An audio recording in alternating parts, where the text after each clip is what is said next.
Assalamualaikum warahmatullahi wabarakatuh. Izin perkenalkan, nama saya Mayfi Fanata Sayani Astiawan dari program studi D3 Entrepreneurship dengan NIM 0014.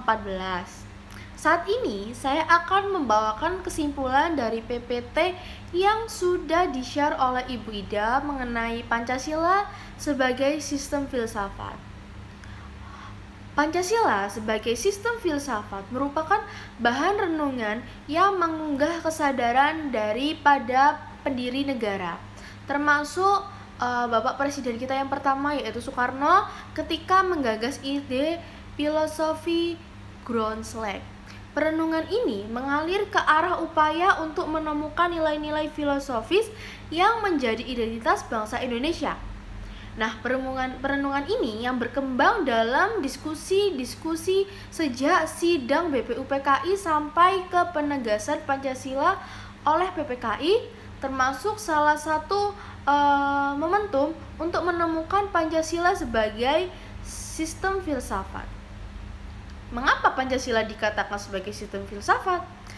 Ada beberapa alasan yang dapat ditunjukkan untuk menjawab pertanyaan tersebut, yaitu pertama, dalam sidang BPUPKI pada tanggal 1 Juni 1945, Soekarno memberi judul pidatonya dengan nama Filosofis Groundslack daripada Indonesia Merdeka.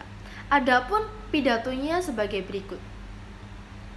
Paduka Tuan Ketua yang mulia, saya mengerti apa yang Ketua kehendaki. Paduka Tuan Ketua minta dasar, minta filosofis Groundslack, atau jika kita boleh memakai perkataan yang muluk-muluk, Paduka Tuan Ketua yang mulia minta suatu Weltanschauung di atas mana kita mendirikan negara Indonesia itu. Lalu, Nur Bakri menjelaskan bahwasannya Pancasila sebagai sistem filsafat merupakan hasil perenungan yang mendalam bagi para tokoh kenegara Indonesia. Hasil perenungan tersebut semula dimaksudkan untuk merumuskan dasar negara yang akan merdeka ini.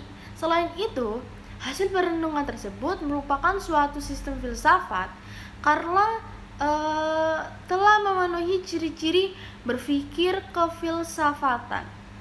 Beberapa berpikir kefilsafatan itu meliputi 4 ciri, yaitu sistem filsafat harus bersifat koheren, sistem filsafat harus bersifat menyeluruh, sistem filsafat harus bersifat mendasar, dan yang terakhir ada sistem filsafat bersifat spektakuler.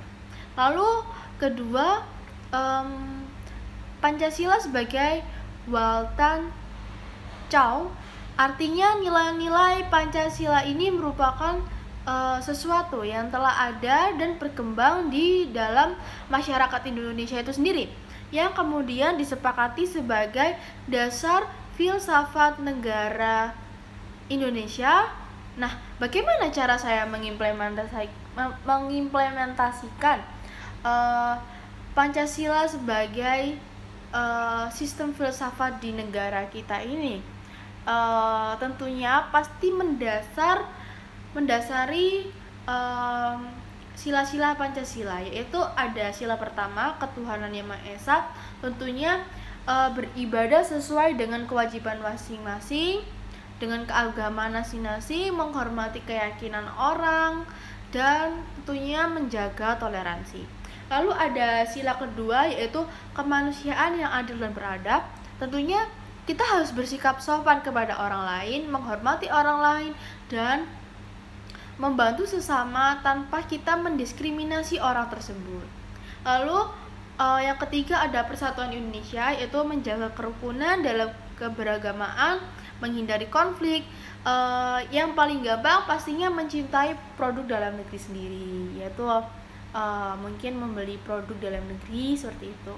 Lalu ada sila keempat, yaitu kerakyatan yang dipimpin oleh hikmat, kebijaksanaan dalam permusyawaratan dan perwakilan. Tentu saja karena dalam permusyawaratan dan perwakilan, kita bangsa Indonesia harus mengutamakan musyawarah dalam menyelesaikan suatu masalah dan menerima hasil keputusan bersama itu dengan kesepakatan serta menerimanya dengan lapang dada.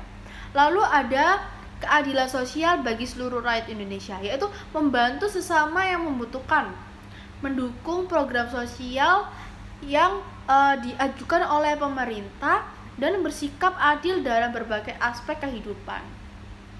Sekian kesimpulan dari saya dan bagaimana saya mengimplementasikan Pancasila sebagai sistem filsafat dalam kehidupan saya sehari-hari.